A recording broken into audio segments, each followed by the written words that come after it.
The carriage rattled through iron gates that shrieked like dying birds, and Elara Thornwood pressed her gloved hand against the frosted window, watching the manor rise from the mist like a tombstone breaking through earth. Blackthorn Hall. She had read the name in her late aunt's correspondence. But no letter could have prepared her for the grotesque beauty of it. Spires twisted toward a blood moon, gargoyles perched with mouths perpetually open in silent screams, and windows dark as closed coffins. "You'll do nicely," the woman beside her murmured.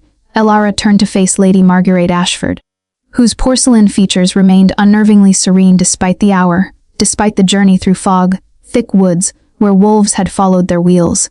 The lady's proposition 3 days prior had been simple: accept employment as a companion, receive enough coin to save her brother from debtor's prison, ask no questions. The questions had multiplied with every mile. "Do what nicely?" Elara asked, though her voice emerged smaller than intended. Marguerite's smile was a slash of crimson against pale skin. "Survive." The carriage door opened before Elara could respond, revealing a footman whose livery was immaculate despite the late hour. Past midnight now, surely. He extended a gloved hand, and Elara descended onto gravel that crunched like bone beneath her boots. The air tasted of approaching winter and something else. Something metallic and old. Blackthorn Hall loomed above her, Gothic and imposing, its architecture seeming to breathe with the wind.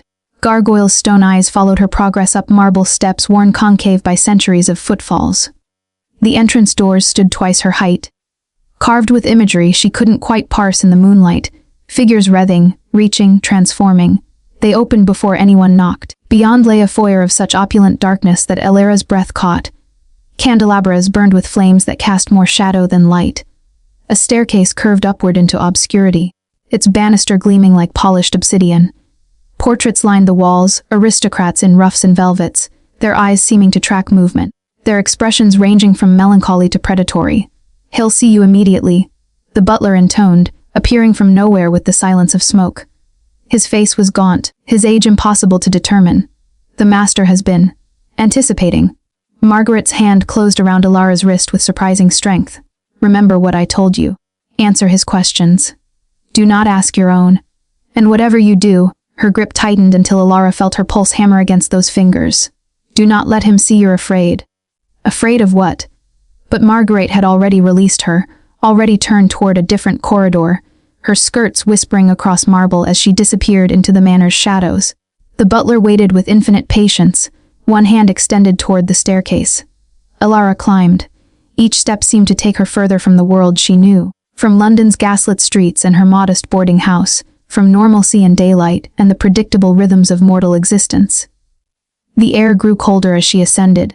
Candles flickered in wall sconces, their flames bending away from her passage as though pushed by invisible breath. The butler stopped before doors of dark wood bound in iron. He knocked once, a sound that echoed like a heartbeat, then opened them and stepped aside. "Miss Elara Thornwood," he announced to the room beyond. She entered a library that defied earthly architecture. Books rose to a ceiling lost in shadow, leather spines gleaming in candlelight that seemed to come from everywhere and nowhere. A fire burned in a hearth large enough to stand in, its flames dancing blue at their hearts. Persian rugs muffled her footsteps. The scent of old parchment mingled with something else. That metallic tang from outside, stronger here, and there before the fire with his back to her stood a man. No, not a man. Elara knew this with the same primal certainty that told rabbits when foxes prowled nearby. He wore black from collar to boots, his coat tailored with aristocratic precision. Dark hair fell just past his shoulders, caught back with a silver clasp. He didn't turn at her entrance, didn't acknowledge her presence. Yet she felt the weight of his awareness like a physical touch across her skin. "You're younger than I expected," he said, his voice a velvet rasp that seemed to resonate in her very bones. "And your heartbeat is remarkably steady for someone entering a predator's den." The words should have terrified her. Instead, something in Elara's chest, something reckless and unexplainable, made her lift her chin. "Lady Marguerite assured me I would be safe here." Did she? It wasn't a question. He turned then, and Elara's breath stopped. She had seen beautiful men before. London's theaters and ballrooms held their share of handsome rakes and elegant gentlemen. But this was beauty carved from darkness and immortality, features so perfect they seemed inhuman because they were. Pale skin that had never known sun, eyes like storm clouds shot through with silver. A mouth that promised both poetry and violence, And when he smiled, barely, just a hint of expression, she glimpsed the points of fangs against his lower lip. "I am Cassius Ravencroft," he said, closing the distance between them with movements too fluid to be natural, too graceful to be anything but predatory. "Lord of Blackthorn Hall. And you, Miss Thornwood, are not here to be my companion." He circled her slowly, and Alara felt her pulse kick against her throat despite Margaret's warning. She forced herself to remain still, to meet his gaze when he paused before her. "You're here," Cassius continued, reaching out to trail one finger along her jaw, his touch cold as winter stone, "to be bait." The door behind her locked with a sound like a tomb ceiling shut. Alara's training as a governess had taught her to remain composed under scrutiny, to endure the calculating gazes of wealthy matrons assessing her worthiness, to stand steady while children tested her resolve. But nothing had prepared her for the weight of Cassius Ravencroft's attention, for eyes that seemed to see past flesh and bone into the very rhythm of her soul. "Bait," she repeated, her voice steadier than her heartbeat. "For what?" He withdrew his hand, though the cold impression of his touch lingered like a brand. "For whom, Miss Thornwood? The distinction matters." He moved back toward the fire, his silhouette outlined in blue, tinged flames. "There is a woman, someone I value, who has attracted the attention of a particularly vicious sect of vampire hunters. The Crimson Inquisition, they call themselves. Zealots who believe all of our kind should be purged from this world. Then why not simply hide her?" Cassius's laugh held no humor. "Because they have a witch among them, one who can trace bloodlines, sense particular essences. Margaret's blood sings a specific song, old nobility, pure lineage, the kind that draws hunters like sharks to blood and water." He turned to face her again, firelight catching the silver in his eyes.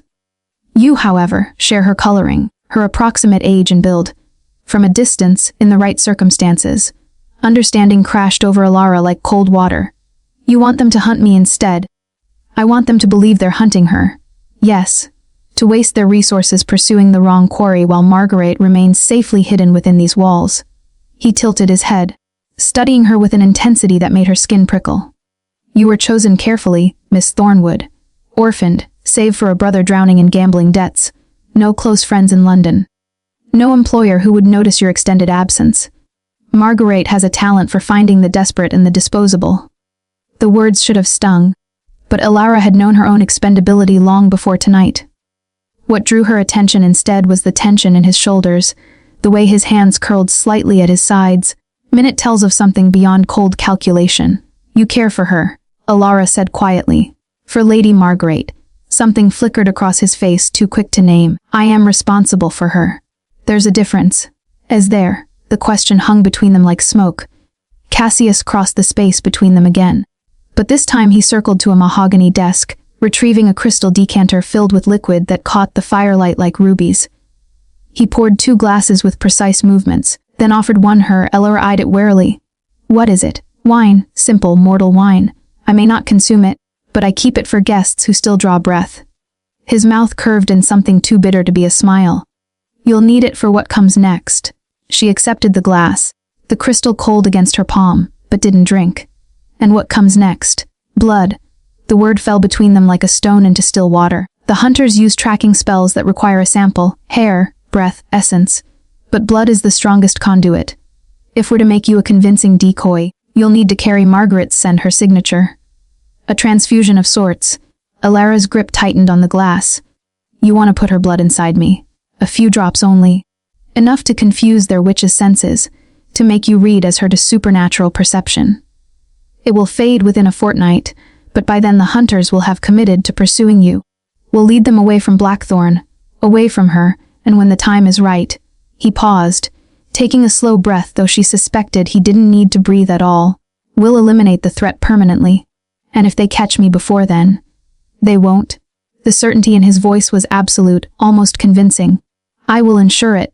Alara finally sipped the wine, letting its warmth spread through her chest, buying herself time to think.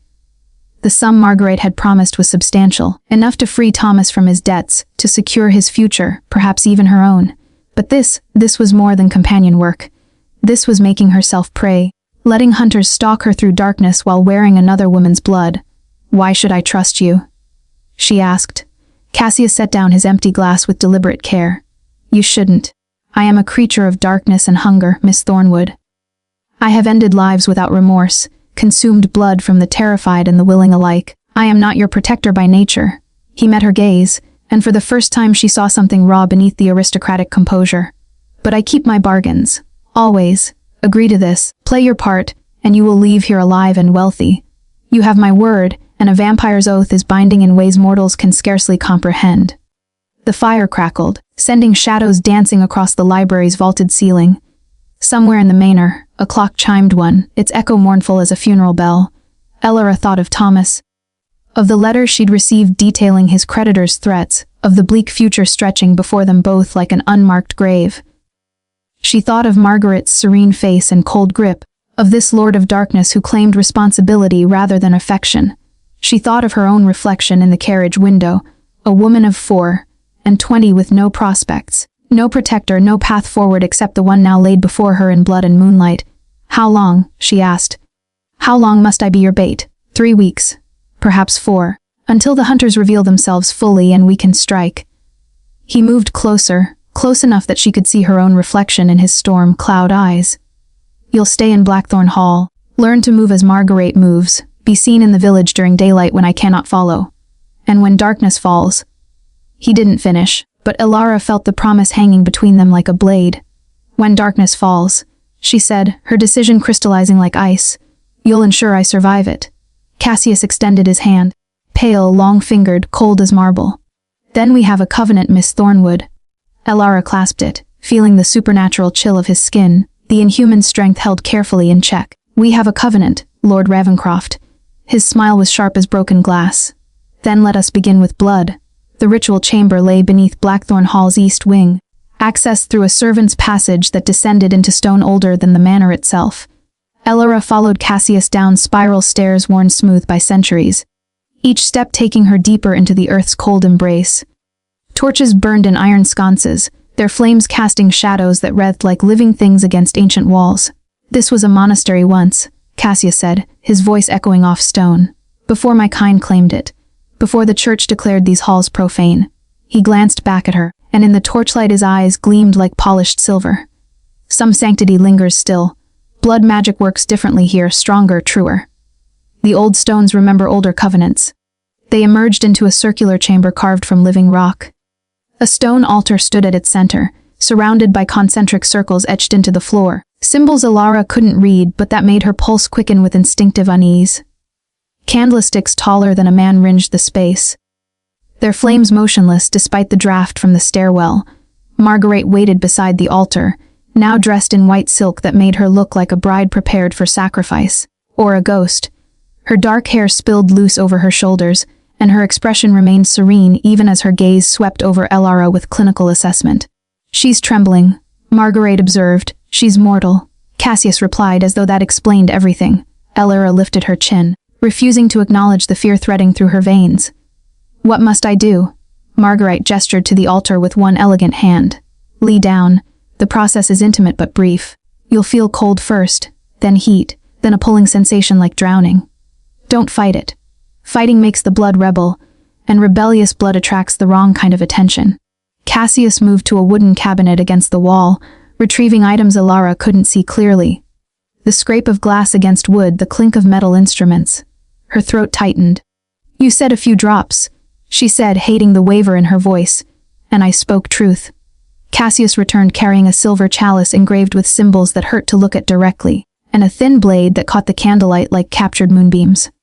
But blood magic requires ceremony. The how matters as much as the what. Elora approached the altar, its surface smooth and cold beneath her palms as she hoisted herself onto it. The stone seemed to drink the warmth from her body, and she suppressed a shiver as she lay back, staring up at a ceiling lost in shadow. The carved circles on the floor began to glow faintly, a pale phosphorescence that pulsed in time with her heartbeat. Margaret moved to stand at her right side, Cassius at her left. The symmetry felt deliberate, ritualistic. Ancient, your wrist, Marguerite said, extending her own arm. Elora watched as Cassius took the lady's wrist in his hand with surprising gentleness. The blade flashed once, and crimson welled from a precise cut along Margaret's pale skin. Blood dripped into the chalice with sounds like distant bells, each drop seeming to echo in the chamber's stone heart. Old blood, Cassius murmured, his voice taking on a rhythmic quality. Noble blood. blood that remembers courts and crowns, that carries the weight of lineage. He held the chalice steady as Margaret's blood filled it, more than a few drops, Alara noted with growing alarm, but less than a true transfusion. Blood that sings to those who hunt the night. When the chalice was perhaps a quarter full, Cassius pressed his thumb to Margaret's wound. The bleeding stopped instantly, the cut sealing as though it had never been. Vampire blood, Alara realized. He'd used his own blood to heal her. Now he turned to Alara, and the chalice seemed to pulse with its own heartbeat. "This will feel wrong," he warned. "Your body will recognize foreign blood, will try to reject it. But the magic will hold it fast. Bind it to your essence until the spell fades naturally." He set the chalice aside and took her wrist, his fingers cold against her pulse point. "The question is whether you're strong enough to bear it." "I agreed to this," Alara said, though her voice emerged as barely more than a whisper. "Agreements and endurance are different creatures." His eyes met hers, and for a moment she saw something almost like concern flicker in their depths. Last chance to flee, Miss Thornwood. She thought of Thomas. Of freedom. Of the fact that she'd already descended into the stone womb beneath the earth, already laid herself upon an altar older than memory. Retreat was an illusion now. "Do it," she said. The blade kissed her wrist, sharp, clean, precise. Her blood welled dark and warm, flowing into the chalice to mingle with Margaret's. The two bloods swirled together, and Alara watched in fascinated horror as they didn't quite mix, instead forming patterns like oil and water. Like two dancers circling but never quite touching. Cassius began to chant in a language that predated English, words that scraped against her ears like claws on stone. The circles on the floor blazed brighter. The candle's flames bent inward, toward the altar, toward her. He lifted the chalice to his lips and drank. Alara's heart stuttered. This wasn't what she'd expected. She'd thought he would make her drink Margaret's blood, not consume the mixture himself.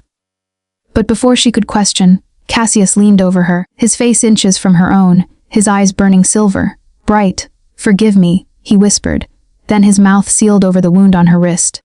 Cold exploded through Alara's veins like shattered ice. She gasped, her back arching off the stone as Cassius drew blood from her. But this wasn't feeding, wasn't the draining she'd feared. Instead, she felt something flowing back into her through the wound, something that burned and froze simultaneously. Margaret's blood, transformed by passing through him, carrying his power as a conduit, forcing itself into Alara's mortal essence. The pulling sensation Margaret had warned of seized her like drowning hands. Alara's vision dimmed at the edges, stars bursting behind her eyes as her body fought the invasion. She heard Margaret's voice speaking words of binding, felt Cassius's hand pressing against her chest above her racing heart, anchoring her to consciousness. Then, like a wave breaking, the pain crested and receded. Cassius lifted his head, his lips stained with blood, both hers and Margaret's. The wound on Alara's wrist had closed, leaving only a thin silver scar that gleamed like a brand. "It's done," he said quietly. "You carry her scent now. To any hunter's witch, you'll read as Margaret Ashford." Alara stared at the scar, watching it pulse with faint light beneath her skin. She was marked now, changed. Prey. Alara woke in a bedroom that belonged to another century.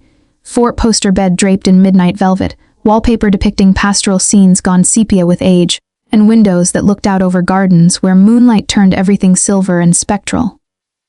Her wrist throbbed with phantom pain, and when she touched the scar, it felt warm beneath her fingertips, pulsing like a second heartbeat. 3 days had passed since the ritual. 3 days of learning to walk like Margaret, to hold her head at that particular angle of aristocratic disdain, to wear gowns that whispered against marble floors. 3 days of seeing Cassius only at night, when he would appear in doorways like materialized shadow and watch her with an intensity that made her skin prickle. He was teaching her to be prey, to move through the world carrying another woman's blood, scent like perfume designed to attract predators. A knock at the door pulled her from her thoughts. The butler, Greaves, she'd learned his name was, entered carrying a silver tray bearing tea and a sealed letter, from the master. He intoned, "You're to meet him in the conservatory at sunset." Alara took the letter, breaking the wax seal stamped with a raven in flight. Cassius's handwriting was elegant, angular. Each letter formed with the precision of someone who'd had centuries to perfect penmanship. "Tonight, you venture beyond the gates. The hunters have been seen in the village, 3 of them, asking questions about noble ladies traveling alone. It's time they caught your scent. Wear the green velvet. Margaret favors it. Do not be afraid. I will be watching. C.R." Her hands trembled slightly as she set the letter aside. This was what she'd agreed to dangle herself before monsters who hunted monsters. To trust that a vampire lord would protect her from those who would drive stakes through hearts and set fire to ancient halls. She dressed with careful attention, fastening each button of the emerald gown, arranging her dark hair in the style Margaret preferred, partially pinned, the rest cascading down her back. In the mirror, she barely recognized herself. The scar on her wrist gleamed beneath the lace of her sleeve, and her eyes seemed different somehow. Darker, older. Carrying someone else's blood changed you in ways the ritual hadn't warned. The conservatory sprawled across Blackthorn's southern wing, a palace of glass and iron where exotic plants grew in defiance of English winter. Orchids bloomed in shades of purple and crimson. Vines climbed toward the glass ceiling in serpentine spirals, and the air hung thick with the scent of night, blooming jasmine. Cassius stood among the flowers like a statue carved from moonlight and shadow. He dressed for the evening in charcoal gray and black, his hair loose around his shoulders, and when he turned at her approach, something flickered in his expression, surprise perhaps, or something more dangerous. "You wear it well," he said quietly. "Too well." For a moment, I thought. He didn't finish, but Alara understood. She looked like Marguerite. Moved like her. To supernatural senses, she would smell like her. The deception was complete. "Where is she?" Alara asked. "Lady Margaret. I haven't seen her since the ritual. In the West Tower. Warded and hidden. The hunters could search every room in Blackthorn and never find her." He moved closer, circling Alara with that predatory grace, assessing. "But they'll find you. Tonight, when we visit the village tavern, when you order wine and I sit in shadows watching. They'll sense Margaret's bloodline, see a noble lady traveling with a dark companion, and they'll follow. And then we lead them away. Into the woods, into territory where I hold advantages and they hold only prayers." His hand lifted, fingers hovering near her face but not quite touching. "The scar, does it pain you? Sometimes, it feels alive. Blood magic always does. You're carrying a piece of another soul now, however temporary." His eyes met hers, storm gray and fathomless. "Has it shown you anything? Dreams, visions?" Alara hesitated. She had dreamed these past 3 nights strange, fragmented images that felt borrowed. Ballrooms lit by chandelier light. A man's laugh warm and genuine. Cassius's face younger somehow, smiling in a way she'd never seen him smile in waking life. "I've dreamed of you," she admitted, "and Marguerite together. Before I became this." His jaw tightened almost imperceptibly.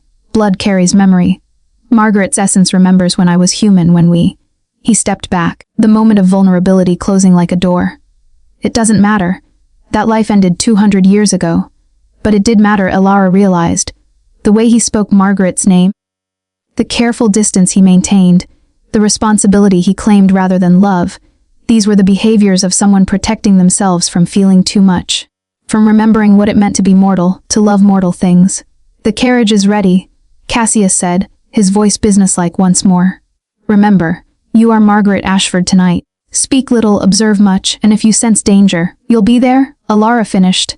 His smile was sharp and sad. "Always?" The village of Thornwick huddled at the base of Blackthorn's hill like supplicants before a dark cathedral. The tavern, the hanged man, flickered with firelight and boisterous voices, a pocket of human warmth in the October cold. Alara entered with her head high, aware of eyes tracking her movement, of conversations faltering as patrons assessed the noble lady slumming among common folk. She chose a table near the hearth but not too close, ordered wine in Margaret's clipped accent, and waited. Cassius did not enter. But she felt him, a cold presence hovering just beyond the threshold, unable to cross without invitation but near enough to intervene.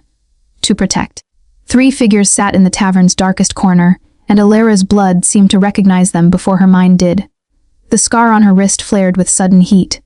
2 men and a woman, dressed in traveling clothes that concealed weapons and holy symbols. The woman's eyes were closed, her lips moving in silent incantation, and when they opened, they fixed on Alara with terrible certainty. The witch, she'd been found. The woman smiled, stood, and began walking toward Alara's table with the slow inevitability of an executioner approaching the scaffold. And outside, in the darkness beyond firelight, Cassius moved closer to the door, his shadow falling across the threshold like a promise of violence. The witch moved through the crowded tavern like a serpent through tall grass. Sinuous, purposeful, her gaze never leaving Alara's face. She was perhaps 40, with silver threading through dark hair bound in intricate braids, and her fingers bore rings etched with symbols that made Alara's scar pulse with warning heat. "Lady Ashford," the woman said, her voice carrying an accent Elara couldn't place. "Eastern European, perhaps, or older still. How unexpected to find you in such humble surroundings." Alara's training held. She lifted her wine glass with Margaret's practiced elegance, took a measured sip, and met the witch's eyes with aristocratic indifference. "I'm afraid you have me at a disadvantage. You know my name, but I don't know yours. Katerina Volkov." The witch gestured to the empty chair across from Alara. May, every instinct screamed to refuse, but Margaret would be curious, perhaps even amused. Alara inclined her head in permission, and Katerina sat with the fluid grace of someone accustomed to reading bodies, to seeing weakness in the smallest flinch. "You travel with interesting company, Lady Ashford." Katerina's gaze flicked toward the doorway, where Cassius's presence pressed against the threshold like darkness testing light. "A vampire lord as your guardian." "How progressive. Lord Ravencroft has been most accommodating." Alara kept her voice level, bored even, though her heart hammered against her ribs. "Is there a point to this conversation, Miss Volkov, or do you make a habit of interrogating strangers in taverns?" Katerina's smile was thin as a blade. "Oh, I know you're no stranger. Your bloodline sings to me, Lady Ashford. Old nobility, pure lineage stretching back to the continent, to families who made pacts with powers both holy and profane." She leaned forward, and her eyes seemed to shift color in the firelight, from brown to amber to something that gleamed like brass. "The Crimson Inquisition has been seeking you for quite some time." The scar on Alara's wrist burned like a brand pressed to flesh.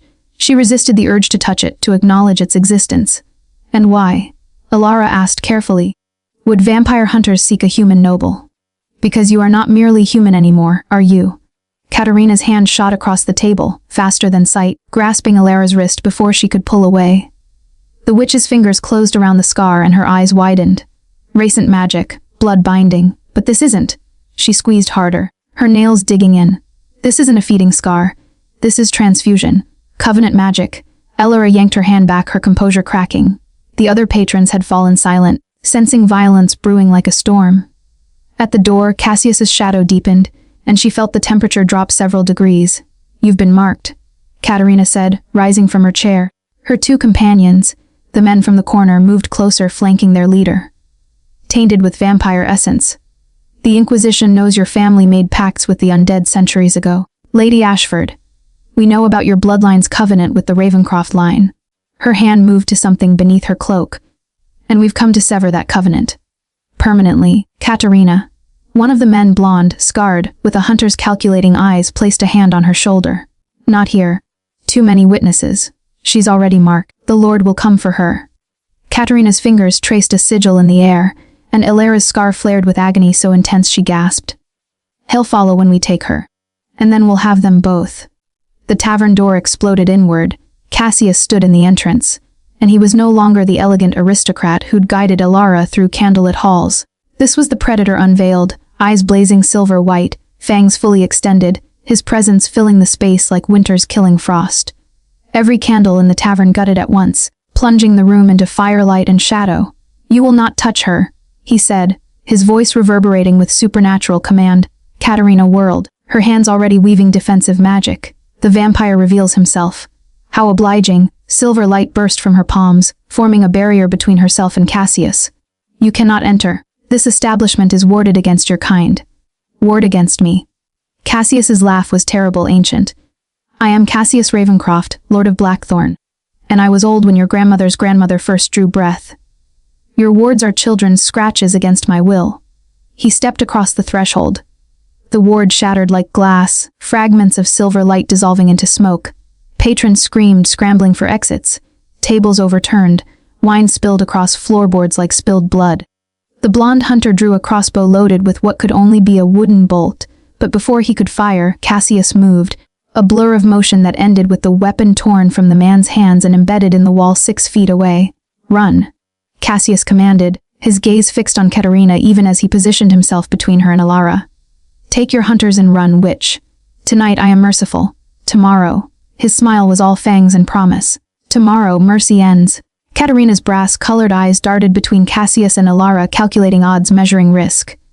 Then her gaze sharpened on Alara's face, truly seeing her for the first time beyond the blood magic. "You're not her," she whispered. The bone structure is wrong. The eyes. You're not Marguerite Ashford. Alara's blood turned to ice. A decoy, Katerina breathed, wonder and fury warring in her expression. He's using a decoy. Then enough. Cassius's hand shot out, grasping Katerina's throat and lifting her from the ground with inhuman strength. You will leave this village. You will leave this county. And if I sense you hunting within 50 miles of Blackthorn Hall, I will make you watch as I drain your companions dry before ending you myself. He released her, and she crumpled to the floor gasping. The other hunters dragged her toward the door, their faces pale with terror. At the threshold, Katerina looked back at Alara, and her expression promised retribution. We know about you now, decoy. We know you carry her blood. That makes you guilty by association. She smiled, blood staining her teeth from a bitten tongue. The Inquisition never forgets. Never forgives. Then they were gone, swallowed by October darkness. Cassius turned to Alara, and his eyes had returned to their normal storm gray, though his fangs remained visible. We need to leave, he said quietly. Now they know the deception. Now the real hunt begins. The carriage tore through midnight roads at speeds no mortal horses could maintain, yet the animals pulling them showed no signs of exhaustion. Their eyes gleamed red in the darkness. Their hooves struck sparks from stone, and Alara understood with creeping horror that these were not horses at all. Not anymore. Cassius sat across from her in suffocating silence. His face turned toward the window, watching the forest blur past. His hands rested on his knees with deliberate stillness, as though he didn't trust what they might do if he allowed them to move freely. You revealed yourself, Alara said finally, her voice barely audible over the carriage wheels. You crossed a warded threshold. Doesn't that expose me, make me vulnerable? He turned to face her, and in the confined space, his presence was overwhelming. I am already exposed, Miss Thornwood. The moment I claimed you as mine before those hunters, I painted a target on both our backs. Claimed me. The words stuck in her throat. That's how they'll see it. A vampire lord protecting a mortal woman who carries another's blood. It speaks of covenant bonds, of the old magic that binds our kind to yours. His jaw clenched. They'll assume you're my thrall, my familiar. Perhaps even my intended bride. The carriage hit a rut, throwing Alara against the seat. Cassius moved before she could blink, his hand bracing her shoulder, steadying her. The touch lasted only a moment before he withdrew, but Alara felt the cold print of his fingers through velvet and silk. The plan has failed, she said quietly. They know I'm not Marguerite. They'll search for her now with renewed purpose. No. Cassius's voice held grim certainty. Katerina is intelligent, but she's also proud. She'll fixate on you now, the decoy who fooled her, who made her look incompetent before her companions. Personal vendetta will override strategic thinking. I'm counting on it. You're counting on her wanting to kill me specifically. I'm counting on her wanting to prove herself by claiming the kill she almost had. Meanwhile, Marguerite remains hidden, and the Inquisition wastes resources hunting the wrong prey. He leaned forward, elbows on knees, and for the first time she saw exhaustion in the set of his shoulders. But you're right. The game has changed. They know about you now. Know you carry Ashford blood in your veins, even if you weren't born to it. The scar pulsed as if in acknowledgement. Alara pressed her hand against it, feeling the warmth beneath her skin, foreign blood that had woven itself into her essence, changing her in ways she was only beginning to understand. The dreams are getting stronger, she admitted. I see memories that aren't mine. Margaret's memories. Of you. Cassius went very still. What do you see? A garden in summer. You're laughing, truly laughing, not that bitter sound you make now. She's wearing white, and you're... Alara hesitated, unsure how to articulate the intimacy of what the blood had shown her. You're human. And you're in love with her. The silence stretched between them like a chasm. Outside, the forest gave way to open moorland, and the moon hung bloated and red above the horizon, a hunter's moon, Alara's grandmother would have called it. I was human once, Cassius said finally, his voice low and rough. 200 years ago, I was the third son of a noble house with no inheritance and fewer prospects. Marguerite was the daughter of a duke, promised to a man 3 times her age who would have crushed the life from her like pressing wine from grapes. He closed his eyes. We planned to run, to flee to the continent and make a life beyond titles and duty. What happened? I happened.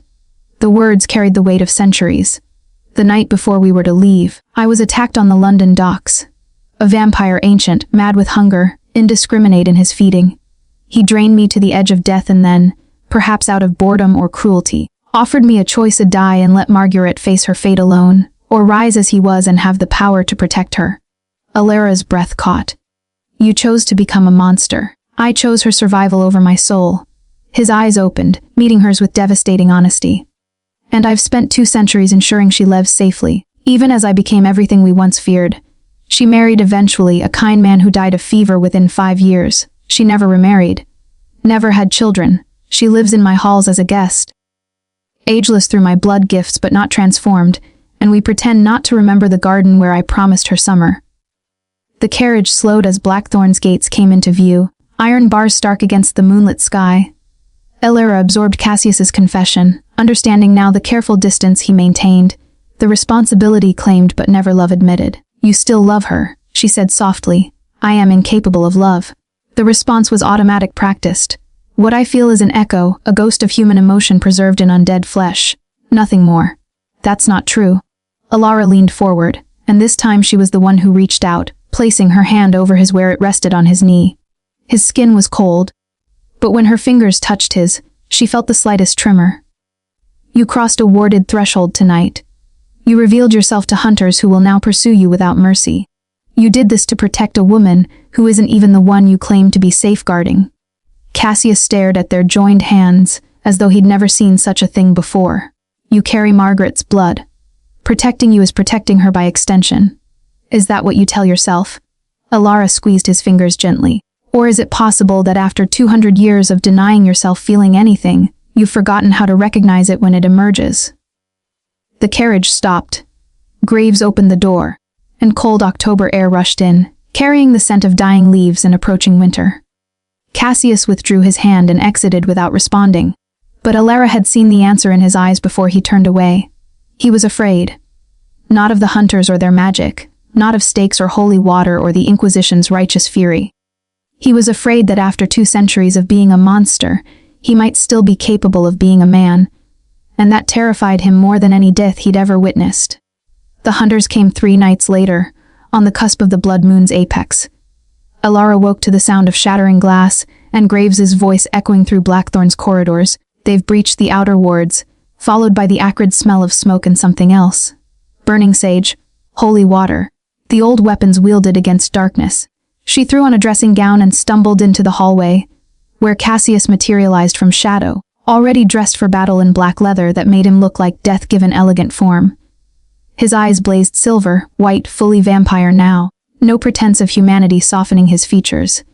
They've brought a full contingent, he said, grasping her arm and pulling her toward the west wing. 20 hunters at least, led by Katerina. They've ringed the estate with sanctified barriers. I cannot leave the grounds without burning. His grip tightened. This was their plan all along. Force me to reveal myself, trace me home, and lay siege. Margaret, safe in the tower, warded beyond their capacity to breach.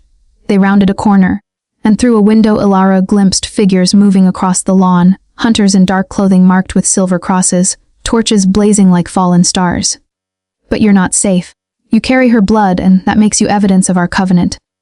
They'll take you alive if they can use you to draw her out. Then give me a weapon.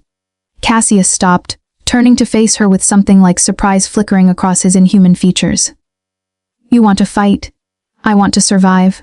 Alara met his blazing eyes without flinching. I didn't agree to become prey just to lie down when the wolves arrived. His smile was savage and approving. The armory. This way. They descended through servants' passages, into Blackthorn's ancient foundations, where weapons lined stone walls like offerings to forgotten gods of war. Cassius pressed a crossbow into her hands, smaller than the hunter's weapons but deadly nonetheless, and a bandolier of bolts tipped with silver, not wood. Alara asked, checking the mechanism with hands that had learned such things from a brother who'd gambled away his inheritance, but never his talent for survival. Silver disrupts magic. Against the witch, it's more valuable than wood. He armed himself with brutal efficiency, blades at hip and boot, a longsword that looked ancient as the hall itself. The hunters will try to reach the main house. There are 3 entry points I cannot adequately defend alone. Then don't defend them alone. A sound above them, splintering wood, shouted commands. The hunters had breached the eastern entrance. Cassius's head snapped toward the noise, every predatory instinct focused. Then he looked back at Alara, and for one suspended moment, she saw past the monster to the man beneath. Stay behind me, He said quietly, "And if I fall, you won't, if I fall." He continued as though she hadn't spoken, "There's a passage behind the library's false wall. It leads to the village. Run and don't look back." Before she could respond, he was moving, flowing up the stairs like smoke, the sword drawn and singing its own lethal song. Elara followed, her heart hammering but her hands steady on the crossbow. The entrance hall had become a battlefield. Hunters poured through the shattered doors, holy symbols blazing with borrowed light, and Cassius met them like a storm given flesh. He moved too fast for mortal eyes to track, his blade finding throats and hearts with surgical precision. Blood sprayed across marble floors, mortal blood, red and hot and terrible. Elara took position on the staircase's landing, aimed, and fired.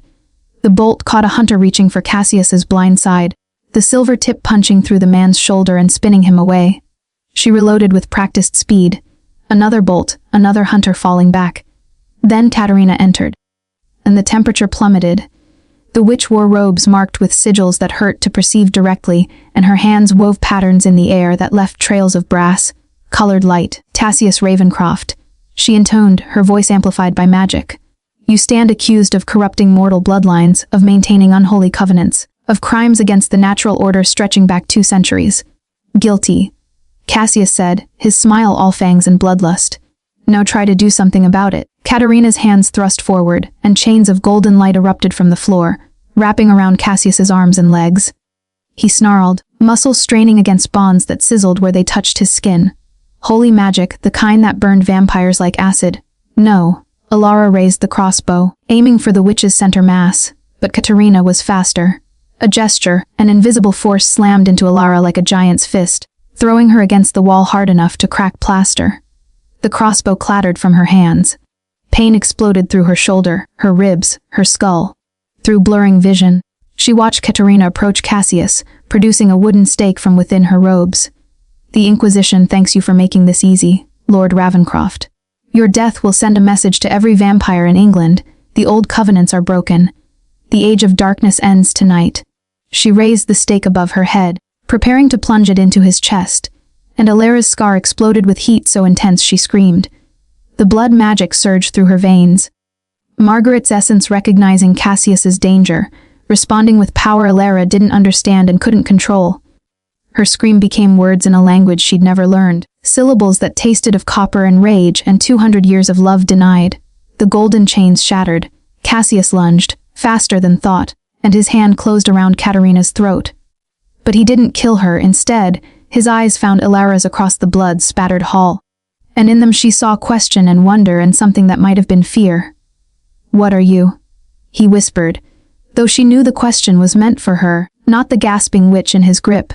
Elara pulled herself upright, the scar on her wrist blazing like a brand, and understood with terrible clarity what the blood magic had done.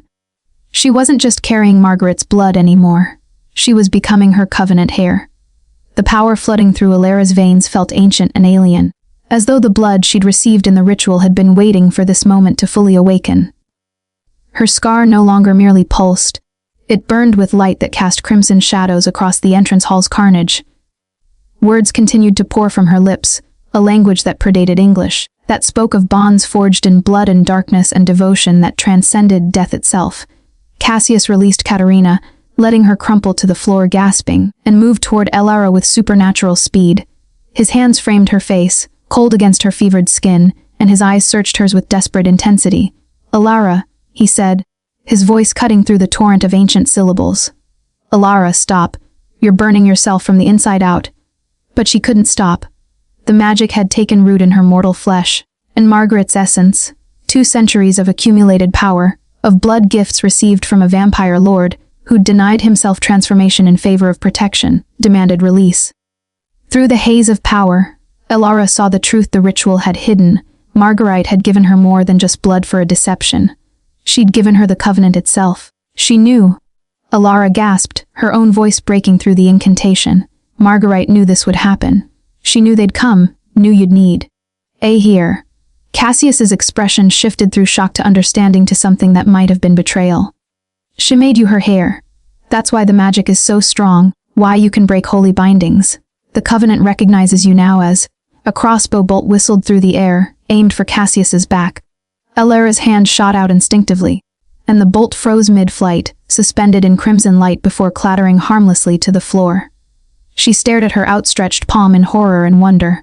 The remaining hunters, perhaps a dozen still standing, retreated toward the shattered doors. Katerina pulled herself upright, blood trickling from her nose, her brass-colored eyes wide with recognition and fear. "The Ashford Covenant," she whispered. "Unbroken for 500 years. We thought Lady Marguerite was the last." Her gaze fixed on Elara with new understanding. "But she's passed it to you. Made you the keeper of the blood bond." "I don't understand," Elara said, though power still crackled through her limbs like lightning seeking ground. "What does that mean?" "It means," Cassius said quietly, his hand still cradling her face with unexpected gentleness, "that you're bound to me now in ways that transcend mortality. The Ashford line has served as guardians and companions to the Ravencroft vampires for centuries, not thralls, not victims, but willing partners who share power through blood covenant. Margaret was the last of her bloodline." His thumb brushed her cheekbone, and his expression held such complex emotion that Elara's heart ached. "Until she made you one. She didn't tell you."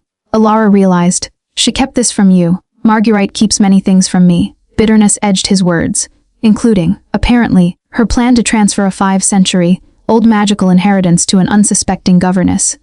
"We need to regroup," Katerina said, addressing her hunters without taking her eyes from Elara. "Report to the Inquisition Council. This changes everything." She backed toward the door, her companions flanking her protectively. "A new Ashford Covenant keeper, awakened and bonded. They'll want to know about this. They'll want to kill her." Cassius snarled, moving between Elara and the retreating hunters. "To sever the bloodline permanently this time, perhaps." Katerina paused at the threshold, her expression unreadable. "Or perhaps they'll want to understand how a woman with no Ashford blood became the Covenant's chosen heir. That's not supposed to be possible." Her gaze locked with Elara's. "What are you really? What did Margaret see in you that made the magic accept you?" Elara had no answer. The power was beginning to recede now, flowing back into her bones and blood, leaving her trembling with exhaustion. Cassius's hand steadied her as her knees buckled. "Get out," he commanded the hunters, his voice resonating with supernatural authority. "Tell your Inquisition that Blackthorn Hall stands under Covenant protection. Tell them that any who breach these grounds will face not just a vampire lord, but the full power of the Ashford legacy." Katerina inclined her head, not quite respect, but acknowledgement of a worthy opponent. "This isn't over, Ravencroft. The Inquisition will deliberate. They'll send investigators, scholars, perhaps even negotiators." She smiled without humor. "After all, killing a Covenant keeper is one thing. Killing one powerful enough to shatter holy bindings, that requires significantly more planning." Then they were gone, melting into the pre-dawn darkness, and Elara sagged fully against Cassius. He caught her easily, lifting her into his arms as though she weighed nothing. "Where is she?" Elara asked, her voice barely above a whisper. "I need to see Marguerite. I need to understand what she's done to me." The tower.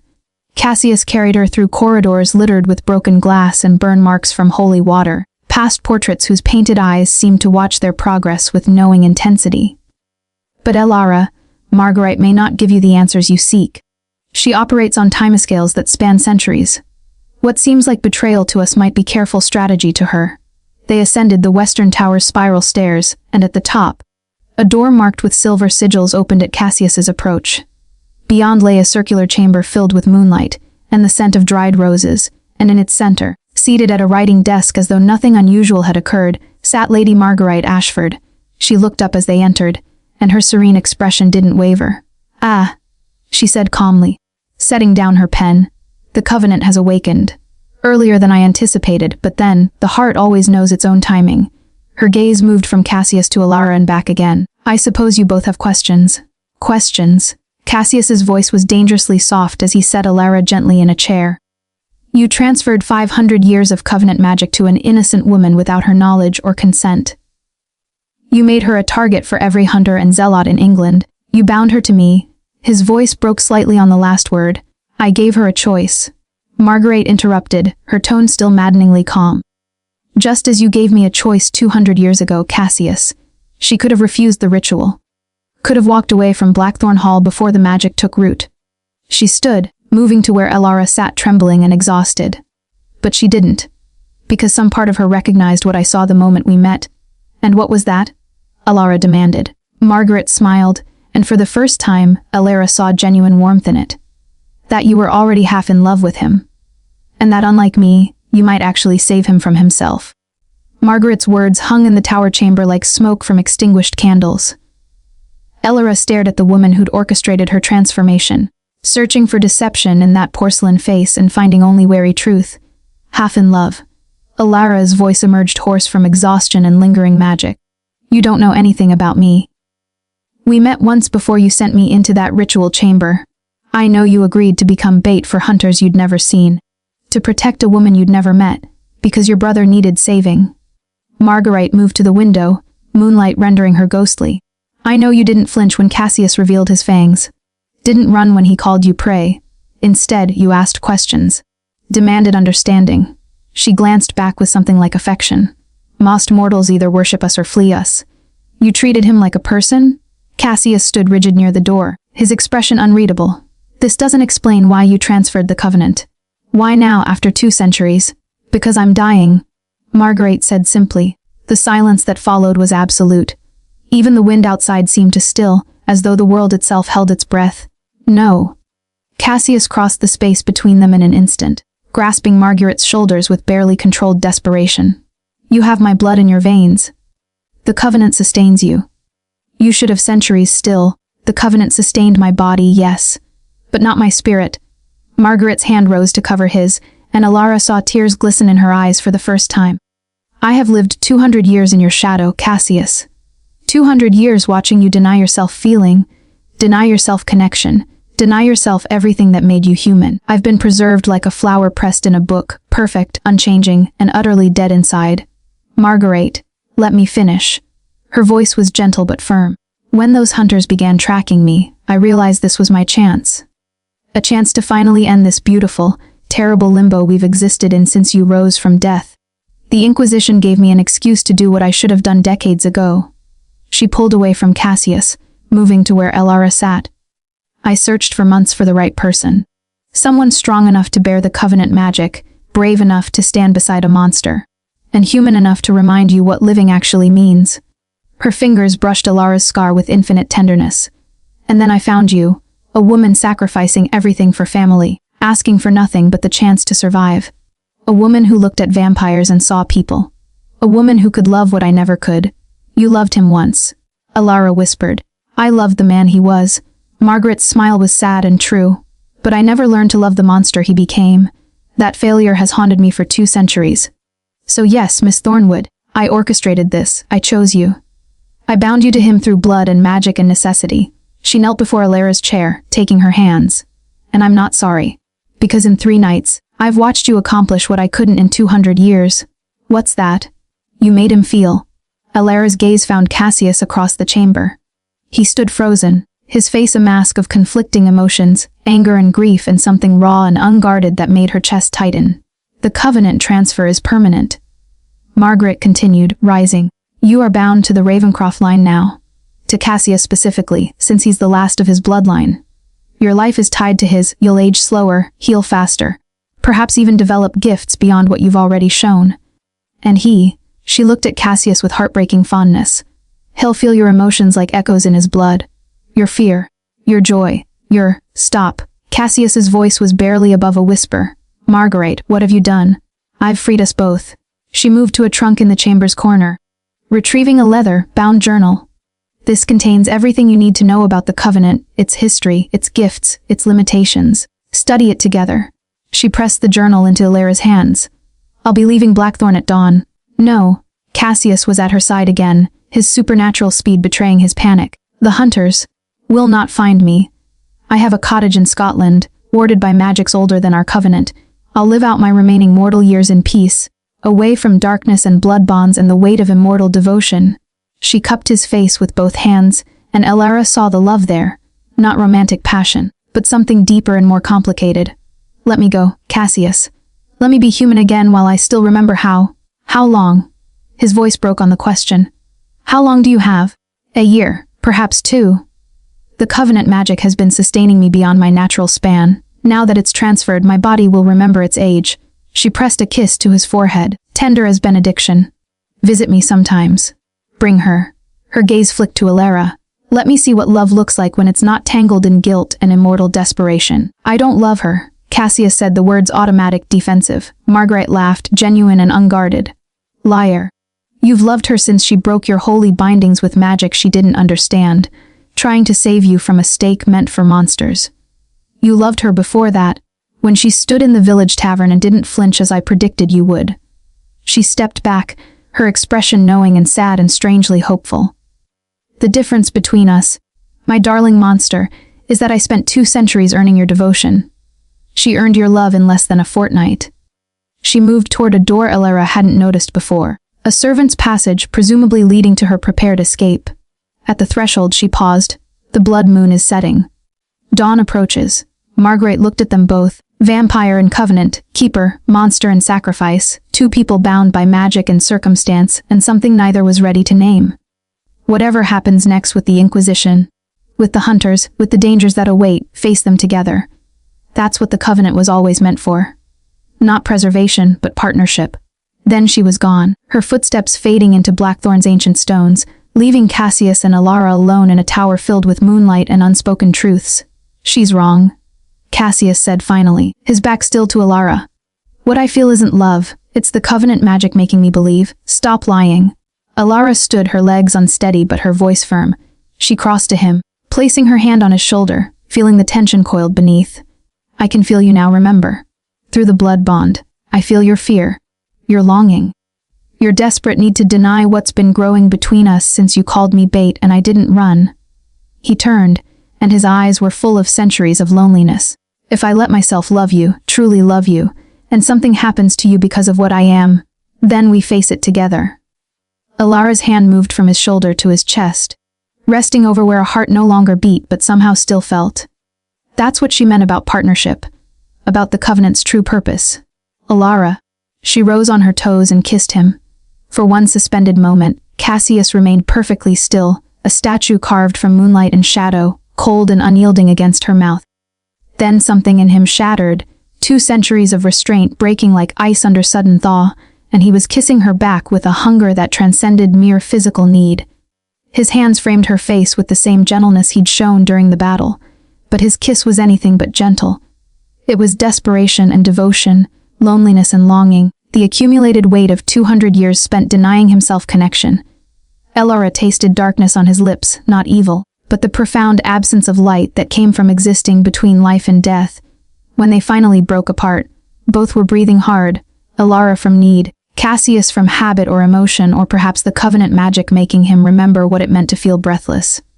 This is madness, he whispered against her temple, his arms wrapping around her as though afraid she might dissolve. You're mortal. Young.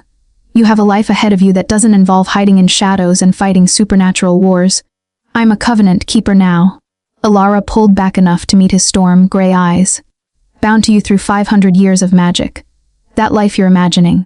It stopped existing the moment Margaret chose me. Her hand found his, their fingers interlacing. The question isn't whether I'm tied to your world. The question is what we do about it.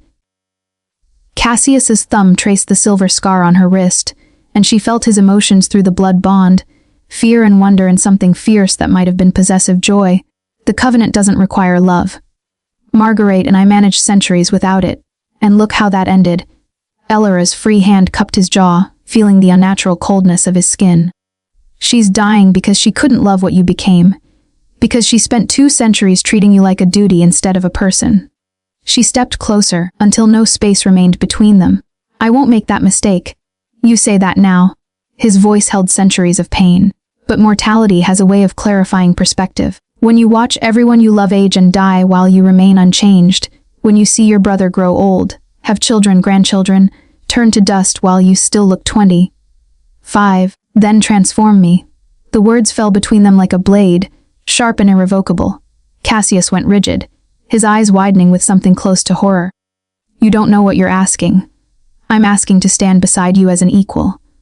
To not spend whatever years the covenant grants me, dreading the moment I become too old, too weak, too human to keep pace with your world.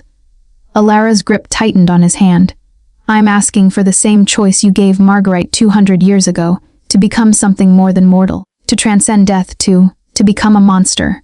Cassius pulled away, pacing to the window with agitated energy. To hunger for blood, to watch the sun become your enemy.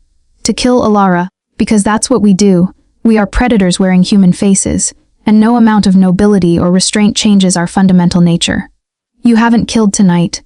She followed him, refusing to let him retreat into self-loathing. You disarmed the hunters, threatened them, but you didn't drain them dry. You could have. I felt your hunger through the bond. Felt how their blood called to you, but you didn't. Because you were watching. The admission seemed torn from him. Because I didn't want you to see me as the monster I am. Then let me see. Alara moved in front of him, blocking his view of the window, forcing him to look at her. Show me the worst of what you are. Let me see your hunger, your darkness, everything you've been hiding behind aristocratic composure and careful distance. She tilted her head, exposing her throat. Show me the monster, Cassius. Because I need to know if I can love all of you, not just the parts that remember being human. His eyes flashed silver, white, pupils elongating to predatory slits. His fangs extended fully, longer than she'd seen them, designed for tearing and feeding. When he spoke, his voice resonated with inhuman harmonics that vibrated in her bones. You want to see, truly see, less. He moved with blurring speed, pressing her against the stone wall hard enough to steal her breath. One hand pinned both her wrists above her head. The other tilted her chin up, exposing the vulnerable column of her throat where her pulse hammered visibly beneath skin. His face hovered inches from hers, beautiful and terrible, human and utterly alien. This is what I am. His breath ghosted cold against her neck. A creature that wants nothing more than to sink fangs into your flesh and drink until your heart stutters its last beat. Every moment with you is a war between what I feel. His grip tightened fractionally, and what I hunger for. Alara felt his struggle through the covenant bond, the genuine desire to feed warring with equally genuine desire to protect. The monster fighting the man, neither side winning because both were equally real, equally him. Then drink, she whispered. His whole body went still. What? Not to kill, not to drain, but to feed. She met his inhuman gaze without fear. Let me choose this, Cassius. Let me offer what Marguerite never did myself, willingly. With full knowledge of what you are and what you need. The transformation, it requires more than just feeding. It requires my blood in your veins while you're dying, a complete exchange. I know. She'd read enough Gothic novels to understand the mechanics. I'm not asking for transformation tonight. I'm asking you to stop pretending you're not hungry, to stop denying what you need because you're terrified of becoming the monster your maker created. Her voice softened. Drink from me. Let the covenant show you that I can sustain you without breaking. That love doesn't mean pretending you're not what you are. For a long moment, Cassius simply stared at her, and through the bond Alara felt his emotions cascade, longing and terror and desperate, aching need. Then his mouth descended to her throat, and his fangs pierced her skin with exquisite precision. The sensation was nothing like she'd imagined. Not pain but pressure, not violation but intimacy. Cold flooded her veins from where his mouth sealed over the wounds, and with it came emotion so overwhelming she gasped. His hunger satisfied, his loneliness eased, his love finally acknowledged. Through the blood bond their souls touched, and Alara understood that this feeding, this trust, this surrender, was more binding than any transformation could ever be. Dawn broke over Blackthorn Hall in shades of rose and amber, light spilling across grounds still scared by battle. Alara watched from the tower window, cradled in Cassius's arms, her throat bearing 2 precise puncture marks that had already begun to heal with supernatural speed. The covenant magic, she was learning, granted many gifts beyond power, accelerated healing among them. Cassius held her with infinite care, his face buried in her hair, his body trembling with the aftermath of feeding. Through the bond Alara felt his emotions in crystalline clarity, satiation and guilt warring, love and self, recrimination tangled so tightly she couldn't separate them. I should regret this, he murmured against her temple. I should hate myself for taking from you, for marking you as mine in the most primal way possible. But you don't. Alara turned in his embrace, studying his face in the growing light. His eyes had returned to storm, gray. His fangs retracted, but she'd seen the truth beneath the human mask. Had felt his soul through blood communion. You're relieved. Perhaps even happy. His laugh was soft and surprised. The covenant makes hiding impossible, doesn't it? Completely. She traced the line of his jaw, feeling him lean into her touch like a cat seeking warmth. I feel everything you feel now. Your hunger, satisfied for the first time in how long? Weeks. I've been feeding on animals on stored blood.